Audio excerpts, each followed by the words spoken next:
Hello, everyone. Welcome to LLK number 56. That is Knit with Laura and Lola.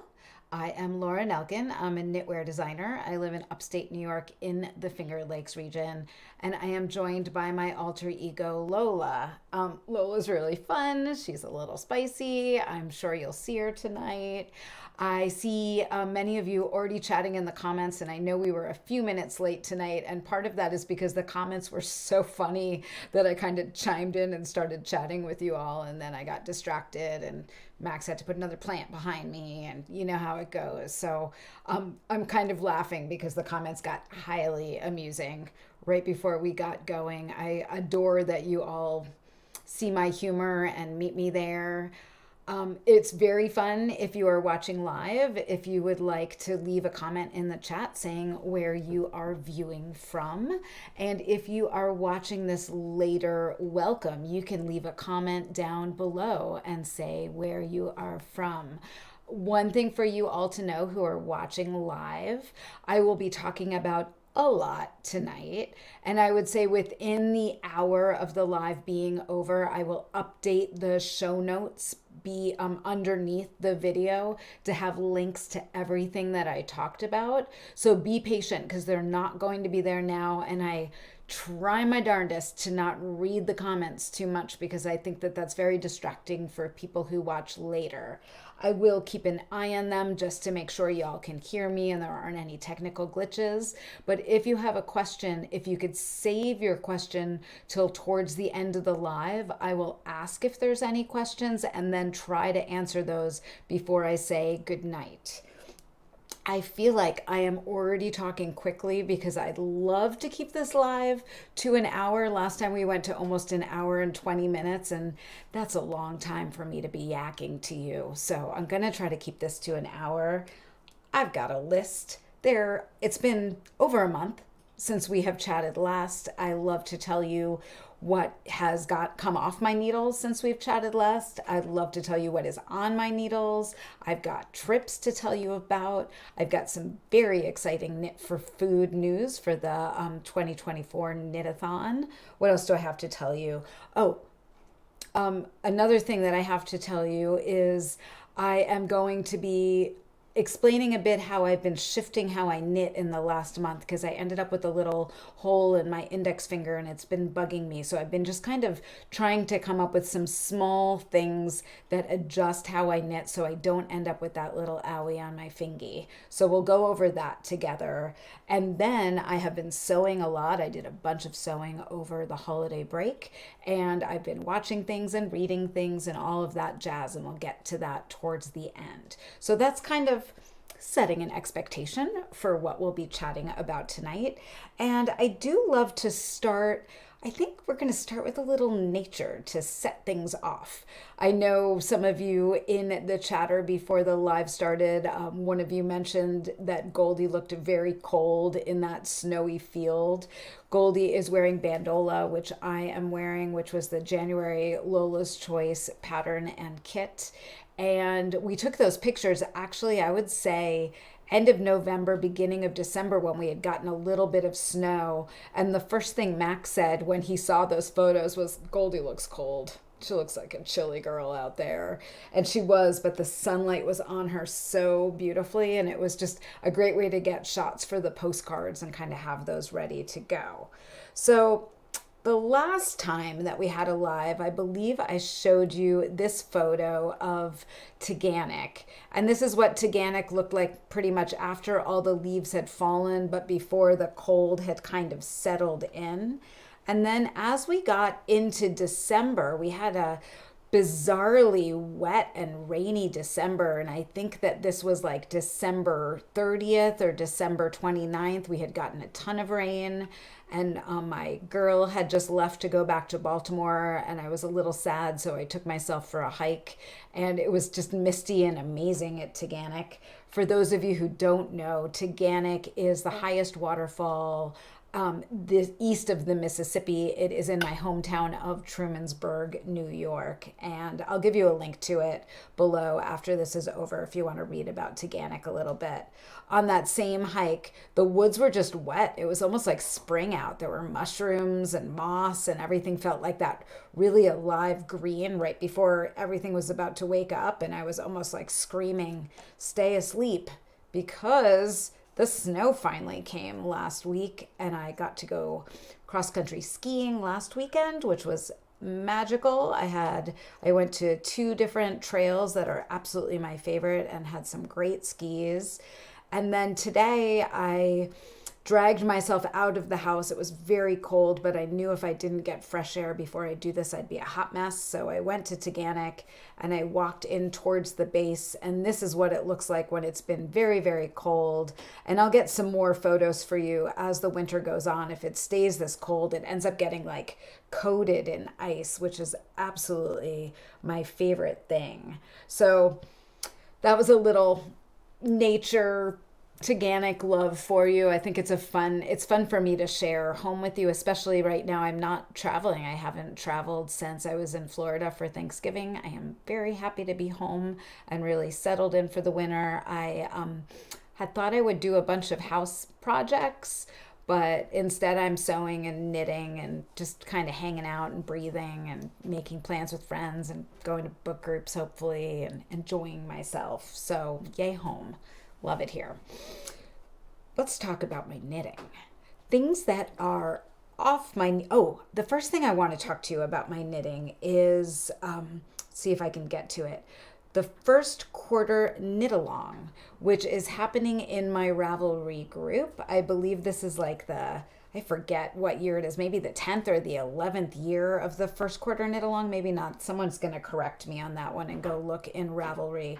But what the first quarter knit-along is a 3-month long knit-along in my Ravelry group where you can knit any one of my designs in the knit-along. And it's a really great way to start the year and get some of my designs that you might have on your needles off your needles before we kind of get into new designs. I will be releasing new things in this first quarter of the year, but it's become kind of a tradition to all knit together in the winter time. And the way the first quarter knit along works is you can win a prize every week just by posting a photo of one of my designs that you're working on and linking it to your project page on Ravelry. And we give you detailed instructions on how to do that in the knit along. So what I was just showing you right there are the mugs, which are the prize for January. And what I do in December is I love going to local craft fairs and I buy mugs from local potters, and those become the prizes for January. So I believe the turquoise mug in my hand and that awesome sexy mug down on the bottom with that little like Lola with the macaron in her hand have already been taken, but those other 2 mugs are still up for grabs in January. And then February's prizes are books, and then March's prizes are bags, and you'll actually get to see one of those bags when we get to the sewing section. So hold on to your horses for that bag. Pretty cool. The first quarter knit along, we're doing it. We brought back something we used to do in the past, which is the Fab Four. So we have a theme for every month, and January's theme is my 2023 designs. February's theme is beads and Lola's Choice designs. And then March is sweaters and socks, things for your body and things for your feet. And then, so if you do one thing from each of those categories plus a charity net, you can enter yourself in the Fab Four. And then one person who completes a Fab Four will also win an extra special prize that I am still kind of sussing out what that prize should be. That's kind of fun for me to be like, what's going to be that fabulous thing to really motivate you? So you can knit any one of those things in any one of those months. It's not that in January you need to knit something from 2023 and March a sweater, but it's just like if you get all 4 of those things done, then you're entered to win that other prize. It's just those little motivations are fun. It's been really, I check in on the Cal, I would say twice a day, morning and evening, and I answer questions and just kind of do some cheerleading moderating, and the other moderators do that as well, which is chef's kiss. Pretty awesome. We try to make sure everybody gets at least like one response from one of us, if not more. I would say if you are joining in, you know how good it feels when people leave a comment on your project or like a comment on your Facebook page or your Instagram post. You know that feeling. It's a good feeling. I have it as well when y'all comment on my stuff. So go ahead when you see something you love or like a colorway that's intriguing or a pattern you didn't know about before, comment. It's going to bring somebody else a ton of joy, which is part of the point of the knit along, is just like this community coming together. So that's the first quarter knit along. In terms of what is off my needles, I have been pretty focused in the background working on revamping some of my novice sweaters. My novice sweaters are a side-to-side sweater construction that is seamless but structured. And I believe next week we have a video coming out that teaches you how to use Stitch Saver, which is that hollow silicone tubing you know I'm obsessed with, to knit a baby novice and any other of my novice sweaters. So the video will help you take any other one of my patterns and adjust it for working with Stitch Saver. And then the baby novice pattern is going to come out with an update, and that update is written for the Stitch Saver. So if you've already purchased this pattern, you're just going to get an update. You'll get a second version of the pattern with Stitch Saver, so you can kind of compare the two. If you haven't purchased it, if you purchase it, then you'll get that update, or when you purchase it, you'll get both versions of the pattern. That was a lot of words. I'm telling you now because it's going to come out next week. And then that video is really like a step-by-step help you work with the Stitch Saver in my side-to-side construction. So this little baby novice I was showing you, I knit for my friend's son who is having his first baby.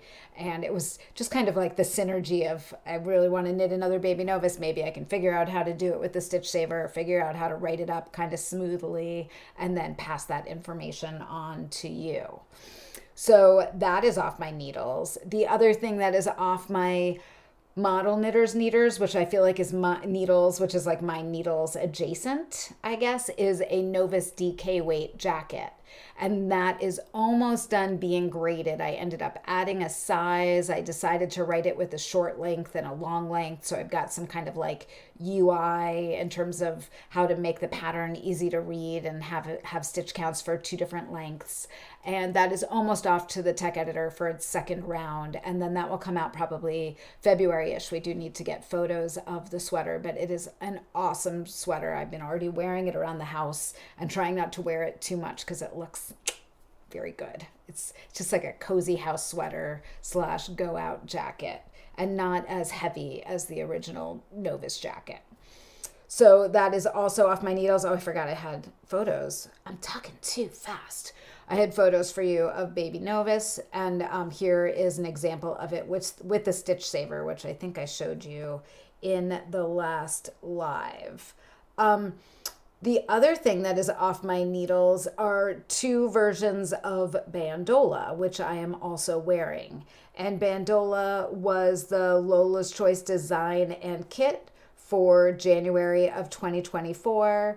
It contains two skeins of yarn, Jamieson's Ultra, which is a lace weight yarn from Shetland, and then Wool-Dreamer's Cautiva, which is their brand new sport weight yarn. And the two yarns play beautifully together. They're woolly, but they are not toothy, in my opinion. They just really, like, I'm wearing it and I'm not, I'm not bugged at all or irritated at all by it. The pattern also uses size 6 beads, and it is like a little mini Shetland hap, if you're familiar with the hap construction, that is knit in a square from tip to tip in garter stitch with a little bit of old shale lace at one edge of the square. And then stitches are picked up all the way around the hap. And then in the original Bandola version, there's a knitted on border that is worked onto that square. And then in the Simpola version, which I'll show you in a second, there's just a stockinette stitch border that's much, much easier. This is the Simpola version, and it's a pretty good example of how hard it is to get a photo on me, because I kept cracking up because the flannel shirt that I sewed myself, I see someone wants to know how I tie it, so I'll show that to you as soon as we come back to me. The flannel shirt that I made for the photo shoot was making me feel very, very tough. And I don't know, I was kind of like channeling my East LA, and it wasn't going well, and then I kept laughing. The other thing that is off my needles before we go back to me and talk about Bandola a little bit more is 12, not a, low lanyards. So you are going to see a whole slew of low lanyard kits come down the line, probably the first week of February-ish. Low lanyard was released just to my Low Lumber members in December, and I ended up, we could narrowed it down from like 20 colors to 12 colors of kits, and they'll come either with the eyeglass fobs or with the swivel hook if you want it as a lanyard. I pretty into my low lanyard. I had one the other night. There is one kit that has glow in the dark beads, so the kit that everybody got in Low Lumber I kept in there because I know that those glow in the dark beads are pretty coveted and kind of fun. Although I tried to get a photo and it was very hard. You just kind of have to experience the glow in the dark bead. It's hard to capture for other people because the camera like needs more light than you can have when they're glowing, if that makes sense. So Bandola, I heard one of you was wondering how to wear it. And I actually showed this at the end of the Bandola video, but you can see that Bandola is a square like this. And what I like to do is fold it, but not all the way tip to tip. So it's kind of, if I show you the back side, you can see it's kind of like shorter on the inside and longer on the outside. So you get a little bit of drape, and then that makes these ends a little bit longer. And then I just go around my neck and tie it like that. And it stays on and it's warm and cozy. You could also use a little clasp if you wanted to, like one of those clasps that has like a clip on either side or a frog closure or something if you don't want to tie it. If you do that, if you end up putting a clasp on, I just want to show you what it's going to look like. It's going to be that much longer, and I think it gets a little bit more bib-like when you do that. So I actually really like to snug it up in here and get that going just like that. So that's, I try to just put them on and not futz with it too much, but now I am futzing and I'm having that like left-right issue. There we go. See, very hard. Bandola. So if you are not a member of Lola's Choice and you wish that you had gotten a kit for Bandola, there are still a few kits left. I think on Friday I'll shut it down, and whatever I have left for kits I'm going to put away until next fall. So if you want one and you want to knit one with us, sign up for Lola's Choice while you can. One thing that was in the kit that, here, I'll go back actually for a second. Oh, no, we're all right. So I was thinking about Lola's Choice in November when we were going ahead and getting the goodies together, and I realized that it is 7 years since I started Lola's Choice, and I was like, so it's like Lola's 7-year itch. Felt like a really good time to finally have a thong stitch marker be the goodie. I can't believe that we never did a thong stitch marker. I saw a few of you in the Ravelry group were kind of hoping that these are going to be available in my shop. And I was talking to Katrinkles who made them for me, and we might end up doing like a set of rainbow thong stitch markers, like every color of the rainbow, because I think that would be pretty adorable. And I've never really done branded goodies like that, and I think a few that are really bespoke and me. And this card, Andrea and I came up with this on the cruise. We were kind of just joking about Lola being a fine tea, and so I kind of went with that for the graphic. I know some of you are worried about losing your thong because she's pretty special, and I know we all end up with those special stitch markers that we want to have forever. So that was like the little extra goodie in the Lola's Choice kit this month. Someone was asking me what sweater I'm wearing and what color it is. This is the Bling T sweater. This is the long sleeve version. It released this week. Y'all snatched up kits for it really quick. That was pretty impressive. I think I have, I'm trying to remember where the photo of that is. If I go one further, yeah. There it is. I knew I had one. So now the kits will either make the tank, the tee, or the long sleeve, and I have it figured out for how many skeins you need to purchase for the kit. I also think we should take a moment and discuss my amazing Photoshop skills because I cut myself out and slapped myself on top of my two other selves. I just saw in the comments that someone asked what's the joke about the thong. And guys, someone in the chat explain the joke about the thong because I don't even necessarily remember the joke about the thong. I think when I started designing for mystery knit-alongs, they always started as this little like triangle shape that looked like a thong, and I told people that they were knitting a thong even though they knew they were knitting like a scarf or a cowl. And that joke, that was over 10 years ago, and that joke has just followed and grown, and Bandola definitely starts out like a thong as well. So that's kind of like the where it started. We only knit a thong once during the pandemic on April Fool's Day, for those of you who remember that. It was short-lived, took it right down, moved on from that. Kind of embarrassing. I like to be a serious knitwear designer. So that is everything that is off my needles, which is a fair amount that is off my needles. On my needles is, well, actually, the first one of March's Lola's Choice kit, without giving too much away, is off my needles. And because I need to do a photo shoot, I can't have a syndrome and not make the second one of that. So that's about to go on my needles maybe tonight, maybe tomorrow night. I'll give myself a night off. That pattern is ready to go to the tech editor. I know the testers are excited to get it. So that is what is on my needles right now. I have a new Novus sweater that all it needs is its side panels. And I'm showing you a kind of funky photo on purpose. All this needs is its side panels and it is ready to go. There's gonna end up being a short sleeve version. This is not blocked, so it looks very different than it's going to look when it's blocked. It is also knit in Wooldreaver's Cautiva, which is an absolutely scrumptious yarn. I think I'm going to do a short sleeve version and some kind of like sport weight linen silk to kind of show what it's like in a drapier, softer summer weight yarn, because I think it's going to do incredibly well in this kind of structured wool and then in this like drapey soft yarn for you to decide between. So that was that I think I was cast on maybe mid-late December, and I knit on it pretty constantly. Like, it is lace. I would say it was about 3 weeks of lace knitting to get through the body of the sweater. And I just have the side panels will be fast. I just have to do the math tomorrow. And math happens in the midday time, I would say. So that is off my needles, and I have the yarn for the first N Club, so that is getting ready to go on my needles. For those of you on the fence about joining the N Club, which is my larger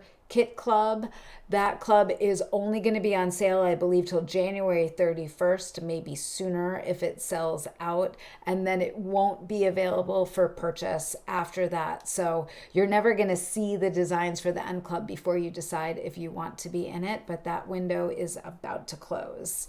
I'm getting a little, I'm not even going to say that. Oh, and then the other thing on my needles, which is kind of fun to show you, is a Lola sweater in Knit-a-thon. And you actually just saw Lola very quickly right there in that photo. So for those of you who don't know what Lola is, that is the Lola sweater. And it was knit in Manchalopi, which is an unspun yarn from Spain. And I got this absolutely gorgeous Knit-a-thon. I showed you this to you in the last live. And I have a sleeve knit. It's almost done. I think it needs like 6 more rounds on this sleeve.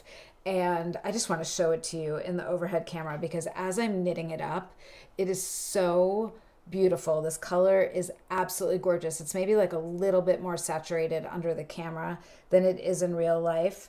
And the trick with this yarn is to make sure that you knit really gently with it because it just pulls apart incredibly easily. So this is the project I was knitting on when I asked you all on Instagram if any tips that you had because I was having a hole in my finger. So I found that with this yarn, I'm on these kind of small Chow circular needles that to move my stitches along, I was pressing against my finger. And because I would think I was knitting so gently, I was pushing harder to kind of like balance that out. And so I asked you all for your advice, and many of you suggested that I put a Band-Aid or like get a leather thimble or put a thimble on. Some of you suggested other devices I could buy on Etsy that are kind of designed for protecting this for embroidery or knitting. And that's a good idea, but I was kind of like, I cannot press. I think that there's another way to do this. A few of you suggested, and this was kind of interesting, to have this needle, because I'm working in the round, be smaller than the needle in my left hand so that these stitches are looser on this needle and they slide more easily. And that is a brilliant idea, but these needles from these are Chow shorties, are in sets, and the needle size down from this is in a different set and it has a different size cord. So I couldn't switch this needle tip. The other thing about that is that trick really only works when you're working in the round. If you're working flat and you've changed your needle tip, then at the end of every row, you need to remember to change your needle tip. Otherwise, your gauge is going to be off because you'll be knitting in the other direction with the wrong needle tip. So I think that's pretty important to like remind people about that tip. So one thing that a few people chimed in with, my friend Patty Lyons included, suggested trying to get those stitches on the left hand needle closer up to the tip so that they're ready to just like pop off when you go to work them. And I'm having to knit a little bit slower to remember to do that, but you can see all of a sudden that I'm not using my, I just used it. I try not to. That get them up there. And then the other thing you'll see, but again, because this yarn is so fragile, I have to be careful. You can pull up with your right needle to drag that stitch off the left needle. And then there's one more move that you can do as you're doing that, where you can use your left hand to move your stitches up. I don't find that's not coming naturally to me yet. I'm working on it. But the biggest thing that I have found, and it's what I'm doing the most, is when I get to this situation right here. You can see that like right here, I can get it, but I'm a little too far down on the needle. Instead of pushing, I am pinching the needle tip and pushing from the back and getting those stitches kind of spring loaded and up there so that I can knit a bunch of them and hopefully keep them moving along so that I don't have to do that often. But when I have to, I do the pinch and push instead of that push right there. And the more I'm being kind of, I would say, intentional about my knitting in a way that I haven't been in forever. I don't think I realized I was using my fingers so much, and it was fine. My knitting's fine. I've been knitting a long time and I'm very comfortable like this. But the pinch, the more I do it, the more natural it's getting and the less I'm having to do it. I would say the Knit-a-thon is the hardest because I'm having to be so gentle at the same time with it. So I do have some of this lime green Cautiva on my needles as well, and I thought I would kind of show you those actions here. I hope this is interesting to everybody. I think we're all always looking at how we knit, and then sometimes not at all. But for me, it's kind of a nice winter activity to really be intentional thinking about my stitches. So I'm coming in, I'm grabbing that yarn, and I'm pulling the stitch off. I think as I do this and you watch me, I want to say a few things. I do teach knitting techniques, and I find that when I teach knitting techniques, I'm more teaching knitting techniques around my designs than I am knitting techniques for the sake of knitting. So if you are somebody who's wanting to take a class that is focused on knitting technique and how to shift and change your knitting technique if you're not happy with it, there are a few teachers who teach that I think are superb. One of them is Patty Lyons. You probably already know her. One of them is Laura Lee Beltman. I know Stephanie Pearl McPhee teaches some classes on knitting and lever knitting, and she really talks about that spring loading, like I'm doing right now, of those stitches on your needle. And I'm sure that there are others as well, but that's just a few of my cohorts that I can think of who teach knitting technique if it's something that you really want to like dive into with a teacher. The reason I kept knitting, oh, Sarah Solomon as well, I hear Catherine said, is I wanted to get to a purl, and y'all know I knit my purl my way, and that's a fine way. But what's kind of interesting about how I purl is it's actually easier for me as I purl to use my middle finger on my left hand as I'm purling to move those stitches along the left needle. So even though I haven't really figured it out as well when I'm on a knit side, when I'm on a purl side, that is going pretty smoothly, keeping those stitches up there. So if this causes you to kind of go back and look at how you knit and think about if there's anything that you're looking to shift or not shift, come back and watch this bit again. But it's just interesting. It's, you can do something for so long and get so unintentional and so kind of on autopilot. And interestingly, at the same time that I've been kind of thinking about my knitting, I started taking some Pilates classes this winter. And Pilates is very much similar to that in that you're uber intentional about which muscles you're engaging in which action, and kind of like dialing down movements really smallly and intentionally and in a focused way, versus like the vinyasa yoga I do is just like loud music and my whole body's into it and I'm basically doing dance yoga, but I'm not really thinking about like the turn of my foot as much, or like the way my spine's going or arching or what have you. So similar, and it makes sense to me that I would think about my knitting as I'm thinking about my body in a new way. Look at me getting a little deep on hump day with y'all. What are we going to talk about next? Oh, so the last bunch of lives, I feel like I've been like, and then I bought this skein of yarn, and I bought this skein of yarn. I have bought one skein of yarn since we have talked last, and we have a local spinning guild called the Black Sheep Spinning Guild. I went to it once many years ago when I first learned how to knit, and I got hushed because I was talking while somebody else was speaking because I didn't realize it was like a quiet time. And I never went back because I felt embarrassed and a little like, okay, maybe I wasn't sure if it was the group for me or not. And they had something last Saturday called Rock Day, which is like it's Distaff Day, and I forget that it's some one of you in the chatter chime in about Rock Day, and maybe I'll put a link below to what Rock Day is since I'm blanking right now, but it's basically like the patron saint of spinning. And so they have a big spin in and a fiber festival, and there's vendors there. And I went for the first time, and there were so many knitters and spinners and people with like sock machines there. And it was, just 40 minutes away from my house, and I'm embarrassed I never went before, and I'm going to totally join the guild, and I'm never going to spin. But I'm happy to hang out and learn more about fiber from people, because that's the kind of place where people are really knowledgeable about their fibers. And I always want to learn about my fibers and the construction of yarn. So I think that would be really interesting. This is the skein of yarn I got. It is, I think it's called like Captain Underpants is the name of this colorway from Into the World. And it is spun by Melody Navarez, and she is stitched by Melody on Instagram.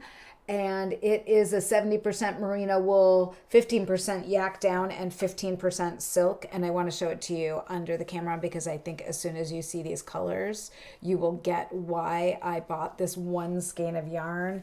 It's a light worsted weight. There's about 247 yards on here. So I'm not quite sure what it will be, and I do have a pretty tiny awesome stash of hand spun yarn that I absolutely adore. People are trying to get me to come to the dark side. I'm never going to do it, people.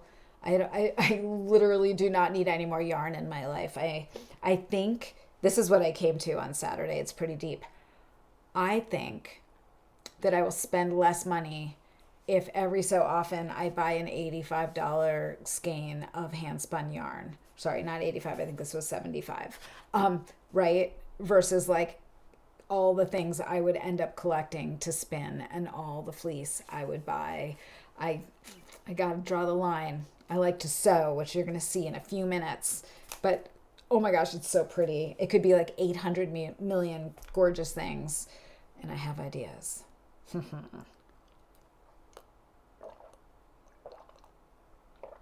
Sarah loves my logic, right? Right, Sarah? I actually saved money buying that skein of yarn.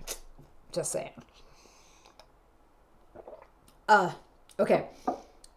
I'm looking at my list to think about what I want to talk to next.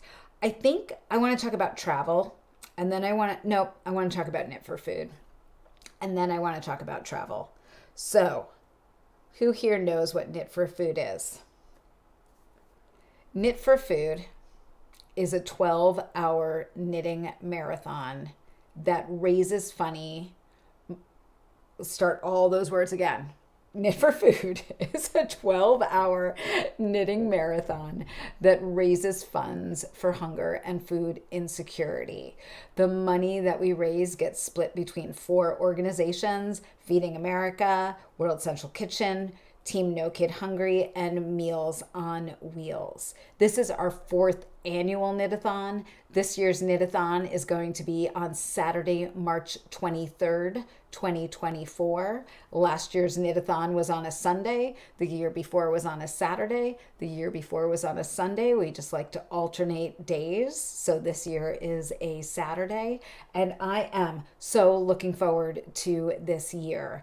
Last year we raised a whopping $340,000, which blows my freaking mind. And I'm going over here to tell you the amounts of money we raised in 2021 and 2022. In 2021, we raised $265,000. In 2022, we raised $761,000. And then in 23, we raised $340,000. And that is all knitters asking people around them, their friends, their family, and community to support them in knitting for 12 hours. Just like if you were going to run a race and ask people to sponsor you to run a race. It's the exact same concept. You just get to knit. So I did some math and I figured out that if we raise just $123,000 this year, we will have raised $1 million, which is just like blows my mind because it's not that many of us doing it. And what it is mostly $5, $10, and $20 small donations coming in from people's friends and family. Absolutely phenomenal. Blows my mind. It is my favorite day of the year. I hope that you will think about joining us. Signups are going to open the first week of February. If you are on my mailing list or you have fundraised for Knit for Food before, you will be getting an email telling you when signups are open, urging you to join us. In the past years, we've had a Zoom that happens in kind of phases throughout the day. Like there's a morning session and an afternoon session and a late afternoon session and an evening session. And so there's times that we're together on Zoom and then times you can be with friends and family. I might switch it up a little bit this year and do like a morning kickoff Zoom and then do an evening Zoom, because now that the pandemic is like in this new phase, there's a lot of people having public meetups for Knit for Food, which I think is part of why last year we raised so much more money because so many more people heard about it because they were like getting together with their guild or getting together at their yarn store or getting together at their church or senior center. Whereas before it was just like the people who were at home and hearing about it. So I really want to kind of keep that momentum of that public being together and knitting together piece of it, but still maintaining the education and the caretaking that and fun that we do on the Zoom. So I kind of have this, I think, an idea to balance that out. So I hope that you all are as excited as I am about Knit for Food this year. You will certainly get more information. I'll give you links below when this live is over so that you can read a bit more about it. I did just do a blog post right around the end of the year where I showed the donation receipts that I got from all 4 organizations last year, because I think it's very important to have transparency and make sure that you know that the money that you raised was received and has been put to work and helped to feed people both in the US and abroad. So that is Knit for Food. My favorite day of the year. I'm just going to get back to the chat, make sure I didn't mix anything. So next up, I would like to talk to you about my travels that are coming up.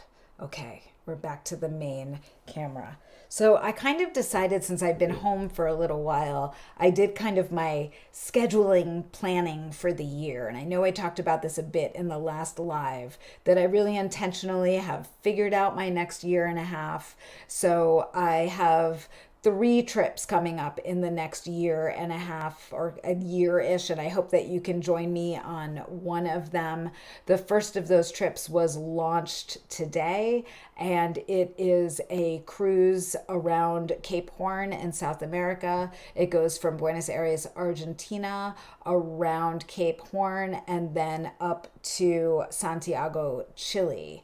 And it is a 2-week cruise on a Holland America boat. I have traveled on Holland America before, and one of the things I love about Holland America is, 1, the food is very good. 2, it tends to be like a little bit more mature a crowd, so they have a limit on how many children can be on the boat, and I find that people aren't really there to party. Like, it's very seldom that you run into a drunk person who's like yelling and whooping it up on the boat.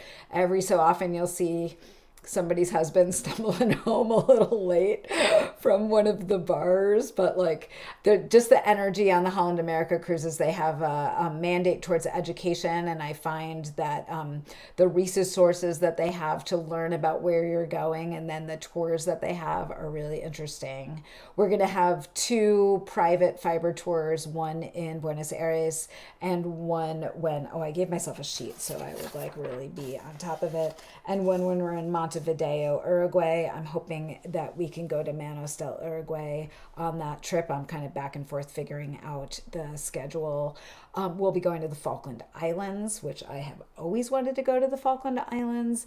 And there is a penguin sanctuary on the Falkland Islands that is also a sheep farm and has a museum that is dedicated to raising sheep and farming sheep. And then they have a tea shop that has the wools that are from that farm. So that's kind of this very cool synergy of wool and penguins that I am all about.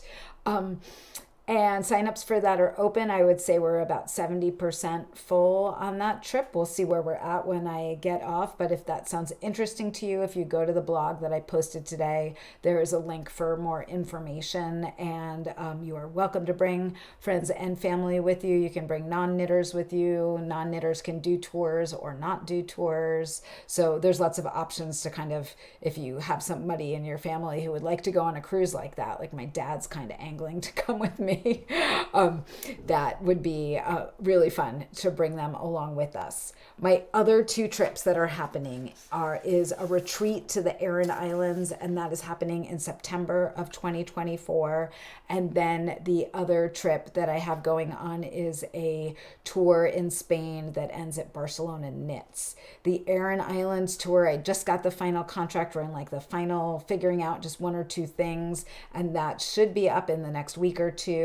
And Spain will be coming after that. We're everything's taking a little longer with the Spain itinerary, but it is looking so fine. Very excited about that. So if you go to my workshops page, there will be all the dates. If you're on my mailing list, you will hear about them. But if you want early access to any of my trips, one of the reasons the cruise is already 70% full is because club members get first dibs on trips. So that's kind of like one of the perks of being a member of Lola's Choice or N Club, is that you get emails inviting you to sign up a little bit earlier than the mailing list. I try to have a few perks in there. So very excited. I see a few comments. I am hoping that we'll see Ho-Hee. I've been waiting. I know she's been very busy. I was kind of waiting to make sure we're off the ground before I reach out to her. But if she's in town, I'm hoping that that is a possibility. We will see. I know she's on her way to Vogue Knitting Live very soon. Which, by the way, I am not going to go to Vogue Knitting Live this year because I'm hoping to go skiing. And I'm trying to just allocate funds wisely. And I know if I go to Vogue Knitting Live, I will just buy a lot of yarn. And I have a lot of yarn to knit right now. I've got my plans made. I kind of, with Knit for Food coming, I got to buckle down and be focused, because that is a real... a time that my energy is really shifted into Knit for Food. So I know before we get into that, I try to have as much lined up for other parts of my life as possible. I've been sewing. How am I doing on time? Oh, I'm good. 50 minutes. I got like 15-ish minutes and I'm onto the fun stuff. Yay. And then I will ask if there's any questions. So sewing, traditionally in December, I kind of let myself take a break and work on some projects. For me, the hardest part of sewing is the cutting out of projects. So the actual sewing, it's pretty easy for me to swoop into the studio and do a few steps and then leave again. But cutting, with knitting, if you do something wrong, you can rip out your yarn, reuse your yarn, do it again. When you're sewing, if you cut something, take a sip. If you cut something incorrectly, you're kind of foobarred, basically. You gotta, either get new fabric or have a make it work moment or something. So I have to be in such the right mood to do cutting. And I have been wanting to make a flannel shirt forever. And I am the sewer who, if I'm making a flannel shirt, I really wanted my lines on the flannel shirt to line up across the chest and then hopefully on the sleeves, which I think I managed to do.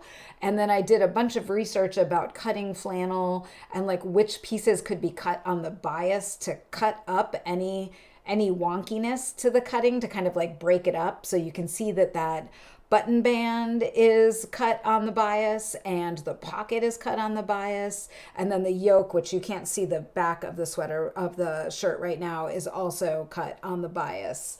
So I see some people are laughing that I said foobar. I said foobar.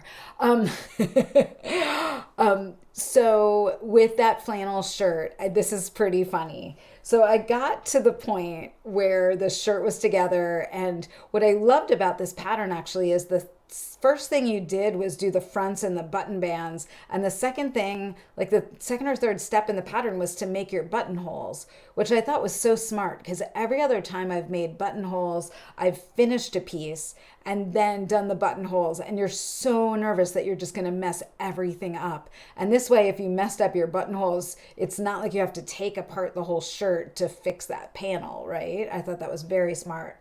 But anyway, I went to school for apparel design, and I had a professor, Anita Racine, who was brilliant and old school and really taught us the ins and outs of basic quality sewing. And so she had this rule for like buttons on the right, like if your buttons go on your buttonholes go on the right or your buttonholes go on the left. And the only way I can remember, and some of you might have already heard this and some of you might not have, is what she told us is like, pretend you're at the drive-in and the guy is obviously in the driver's seat and the girl is obviously in the passenger seat, and he needs to be able to get his hand into her shirt to cup her boob, right? So that's how you know which side the buttons go on and which side the buttonholes go on. So when I'm getting ready to do the shirt, I literally held the two fronts up and then I was like, okay, buttons on here, buttonholes on my right side. I'm good to go. I do that every time I do buttonholes, or like even with the crotch of pants, it's the exact same thing. Super funny. Y'all are going to start doing that too. You will never make that mistake again. Thank you, Anita Racine. I really appreciate that tip. Pretty helpful, right? I know I should do a reel about that at some point. I'd have to figure out how I need like the fawns at a drive-in. I'm not sure I have those video editing skills, right? Now I'm all like, I like to drive. I'm the driver. I like to feel people up. Lola, so bad. Okay, more sewing. So not only did I make this shirt, and this is for those of you who sew, this is the Cheyenne Tunic by Hey June Handmade. And the flannel, I actually had a very hard time finding flannel I liked with Bandola. And this flannel I found that I liked the most was at Joann's. I was looking all over the place and I was just really looking for a weight of flannel I liked and then a color that worked with Bandola. And this was it. And I definitely want to make more. I've been wearing it all the time. The next thing that I made was I made the gray pair of pants that I'm wearing, and that is the Palisades pant by Papercut Patterns, and I have made that pant a few times before. And I made the size that I already had cut out, and they were too big on Bella, so I got to keep them because I'm one size up. And then I made Bella a size down, and I hope that she is wearing them. I love the pockets on the side. They're a little trimmer than the Aeronite pants, but like very comfortable to put your phone in. I love that flat front on them. I like them with my new combat boots. I like everything out about the Palisade pant. This skirt you saw in the Bling T photos, and it is a self-drafted skirt that is based on an Alabama Cheyenne book that I have. And the fabric, I'm not sure if you can see it well enough, and I meant to grab one and I didn't manage to grab it. It is a Liberty of London Paloma silk that is called Earthly, or Paloma satin, and I believe it's a silk satin called Earthly Delights. It's got like figs and weird radishes and bugs on it and like kiwi halves. I don't even know, some squashes, some other stuff. And I had it forever and I was scared to sew with it, but it was actually surprisingly easy to sew with. And the hem I ended up just doing with fusible hem tape because I knew the hem was going to ripple if I tried to sew it or hand sew it. So the fusible hem tape is my new best friend. I've never actually played with it before. And then one of the things I love about this skirt is it goes with everything. Like I feel like I can wear it with my black tee, Bling T. I've worn it with green. I've worn it with yellow. It goes very well with this bag by Lisa Lang that is going to be one of the March bag giveaways for the first quarter knit along. So this is like a little, yeah, you guys want this bag. I believe it's a noodle head pattern, and one of you is going to win it. But I just wanted to show you how great it looked with my Bling T and skirt, and I want to keep it. I also made a top out of that same fabric, and this is the Taos top by Threadbare. I've made a few of this top before. It's one of my favorite, and it's just like really fun. I wore like a little sheer shirt underneath it, and interestingly, you can see I have a low lanyard on, but the low lanyard is completely lost in that fabric. So you can see like sometimes we do photos and my idea of like my concept for the styling does not work. So I kind of sewed this thinking it would be for low lanyard, and it's not, but I did wear it to holiday parties. So that was pretty awesome. So that was all of the sewing I did, and sewing I have coming up. I'm going to sew that robe maybe this weekend, maybe next week. I have a robe all cut out of merino wool. The sashikoing is already done. I just need to sew it up. I'm pretty excited about that. And The other thing I'm going to sew is I've signed up for a few kind of group sewing projects locally to make a few noodle head bags. One of them is the Harrelson bag, which is like a little butt bag. I've never made a bag like that before, like a really structured bag. And then the other one I'm going to make is this oxbow tote, which is going to be an awesome travel bag. And I'm using fabric I got when I was in Finland at Marimekko. So you will see that, not the next live, but maybe the live after that. We'll see. You might see part of it in the next live. In terms of what I've been listening to, while I was sewing, I listened to I'm Glad My Mom Died by Jeanette McCurdy. I had no idea who Jeanette McCurdy was because I never watched iCarly because I'm a little older than that crowd.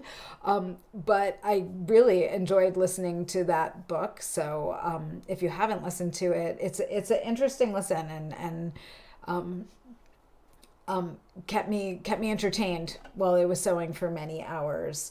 The other thing I've been listening to lately is a lot of music, more music than in the past. I've kind of like rediscovered listening to music, and Max found me a Joni Mitchell album that is live from the BBC from October of 1970 that has been my background music when I've been doing math, because it's like just interesting enough, but kind of also keeps me focused, but it's not distracting in any way because Joni Mitchell's so kind of like comfortable for me. So that's a really beautiful album.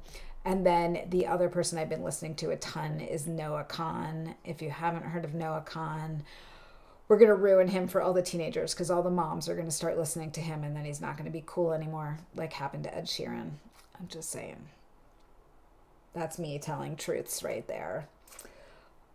Reading. I just finished The Lost Bookshop by Evie Woods. I liked it. I didn't love it. It was a great nighttime book because I could be reading it and I would just pass out and then I could keep reading it the next day. And but it also didn't keep me awake at all. So it wasn't superb. But it was great. Fine. I'm not dissing it. And I just started Love Theoretically by Ali Hazelwood, which is kind of like a STEAM romance, kind of young adult, kind of not.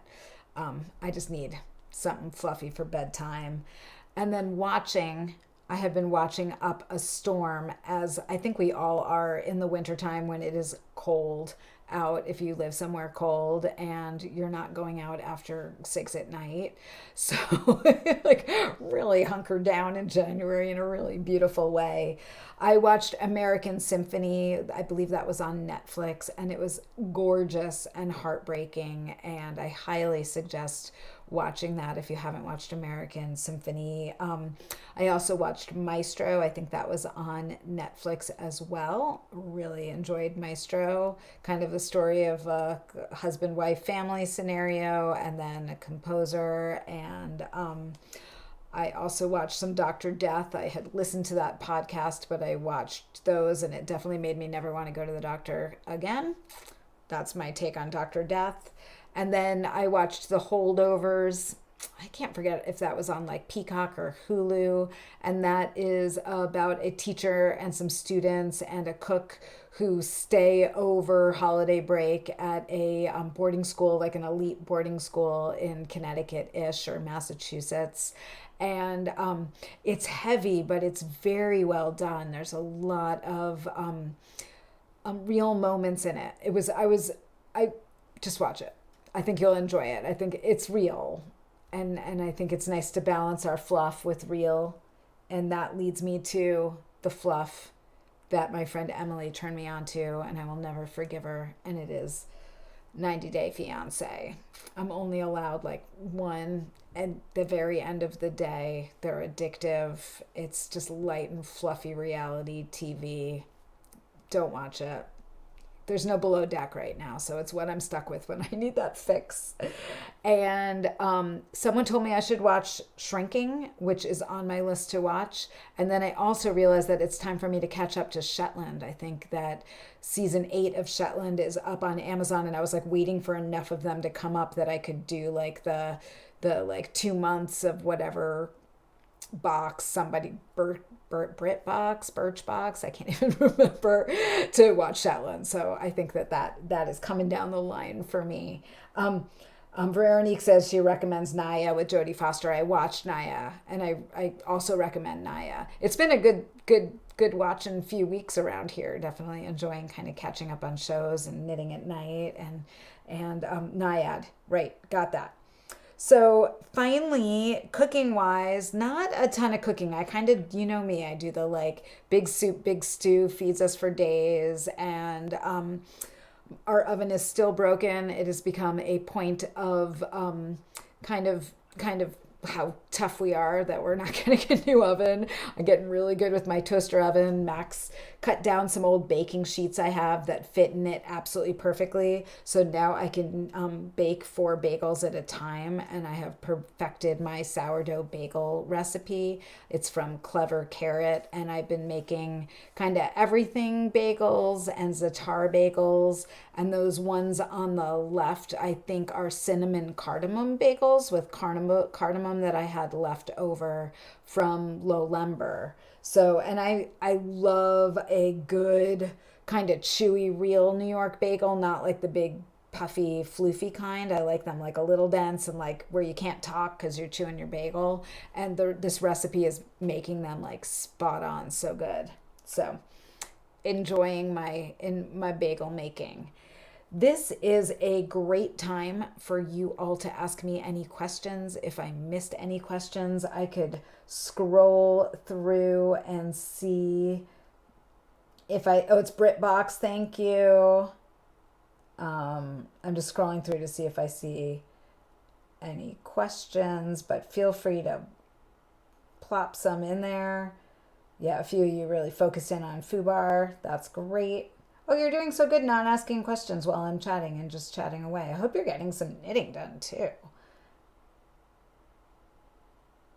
I wonder if Max knows that I'm almost ready to close up. I might need to text him. Oh, Linda wants to know. So Carol says that it's BritBox, and she just finished the new season of Shetland, so that's what I'm going to start tomorrow, and that her oven is broken also, and she's using a Ninja combination oven, toaster, and air fryer. Nice. So we have like a Breville oven, toaster oven that's actually excellent, and I know they have an air fryer version, and I think Max was like, let's just buy that and then drill a hole in the back of the oven so we can like plug it in and then just have that in. So you open up the oven and then you open up the air fryer. I feel like, it's just the two of us, right? Which is the same for you, Carol. It's just you and Don. Like, I don't need a huge oven. Linda wants to know if I noticed my gauge change when you adapted my style for my finger. Linda, I didn't, and I actually was pretty conscious to be measuring and checking and making sure because I was working on that lace sweater and then on this Lolancha. I'm not able to do it as much with Lolancha besides just sliding the needle, and that's not much different than touching the end with my finger. It's just a different maneuver for the exact same thing. You guys get it when I go like this now or I go like this? You know what I'm talking about. It's like our secret private language now. Sharita says, try Botched. Okay, I'll check out Botched. This is fun. I appreciate all of your input. The last thing I could ask for your input on, and you can either put it into the chat or maybe leave it underneath in the comments. I am not going to do a giveaway this month because I have all the giveaways going in the first quarter knit along. So that is kind of where giveaways are happening right now, is in the first quarter knit along. So come join us for that. Awesome giveaways, got great books for February, those mugs for January. I am working on making a video for that stitch saver technique that I'm doing where I'm carrying the stitch saver up the side of my work like we did in Lolember, in Lolette, where I carry the stitch saver up the side and then slide the needle on so it's like you're picking up stitches along the edge. If you have no idea what I'm talking about, I'll link to an Instagram reel below that shows that maneuver in like 16 seconds. I really want to come up with a name for that maneuver because obviously it's very awkward when I try to describe it to people and it needs a name. And I've come up with a few names like the smooth move. That's one. Max, you remember some other ones? the Nelkin move, which is like a little too ego-y using Nelkin, but like whatever. I think the one everybody's liking the best right now is Lola's pickup. It could be Laura's pickup. It could be the Nelkin pickup. But Lola's pickup kind of, I don't know. Dale, what do you think? Lola's pickup, is that it? I think it sounds pretty funny. And it is picking up stitches, so it says the action right there. But we're working on that so we can make a video and kind of give it a name, which I feel like it needs to, when you're telling somebody else about it. Like Jenny's surprisingly stretchy bind off. Like, you know what somebody's talking about when you say that. So it seems like people are liking Lola's pickup. Can you use the Stitch Saver in Bandola? Oh, I'm so excited. Somebody asked that question, Nancy, and I saw one other. Sue wants to know if there's a YouTube video for the I-cord tool bind up. And Sue, there is not. You can just watch that Instagram reel I made over and over till you get it. I made 2 Instagram reels, so hopefully between the 2 of them, that will help it make sense. Nancy wants to know if you can use the Stitch Saver in Bandola. And I'm assuming, Nancy, that you're asking if you can use it for Lola's pickup instead of doing the yarn over at the beginning of the row, if you could wrap the yarn around the cord. And Sherry actually asked this in the Ravelry group. And the answer is kind of no. Because when you make the yarn over this is me knitting with you, let me see. Sorry, Max, you thought we were almost done, and then we got a good question. I'm kind of in the middle of a row right now, so it's not the easiest. But when you make a yarn over the needle, that's that yarn over that would be on the edge right there. You end up with something that's going to be kind of looser and bigger, so that when you go to pick up those stitches, you end up, oh, look, got it right here. You end up with this like decorative line right here from those yarn overs at the end of the garter stitch. If you wrap your yarn around the Stitch Saver instead of doing the yarn over, it ends up being quite tight, and then you lose that decorative yarn over line, and the square won't be able to block out as much. So those techniques, although we're like, oh, that would work instead of that, sometimes there's a reason why it doesn't work. And really, I think if you did it, you'd be really unhappy with the size of your square, because it's going to be so much denser, because those stitches are going to kind of like hold it in tight instead of letting it block out loose like that. Laura's pickup, Heidi, nice. Nelkin's nifty edge, you guys, amazing. I love these. Thank you so much. Yeah, most of my Instagram reels are also on Facebook. Not all of them, but I think those tool ones are in both places. Thank you for waiting. I do have a winner from last month's giveaway, and that winner does win an I-cord, 3-stitch I-cord tool, a Cordsmith from Size Inclusive Collective. And the winner is Susie, Socks Chick. And she said, my 2 favorite knits of 2023 are the Ultimate Knitting Hat and the Hopi Sweater. Both garments have priceless travel memories knitted into them. I will cherish them. I wish I could have gotten a photo. If you go to Socks Chick, it's SOXCHIK on Instagram, you will see a photo of her Hopi sweater that she knit with yarn that we got when we went to Hilsvåg in Norway. And it is absolutely stunning. And I am kicking myself for not buying yarn for one when I was there. And I know I can order it, but it's not the same thing. And I have too much yarn, and I'm not allowed. Oh, nice. Laura's Slick Super Edge. You guys are coming in with the good ones right here as I look back over. So, thank you so much for watching. The next time that I am planning to do a live, unless something comes up that I don't know about, is February 21st at 7:30 p.m. ET. So you could put that in your calendar in pencil, but know that it might change, but that is my goal. Knit for Food will have already launched, so we'll talk about goals then. We're going to launch that at the beginning of February. I'll show you what I've been up to. I will tease you a bunch more.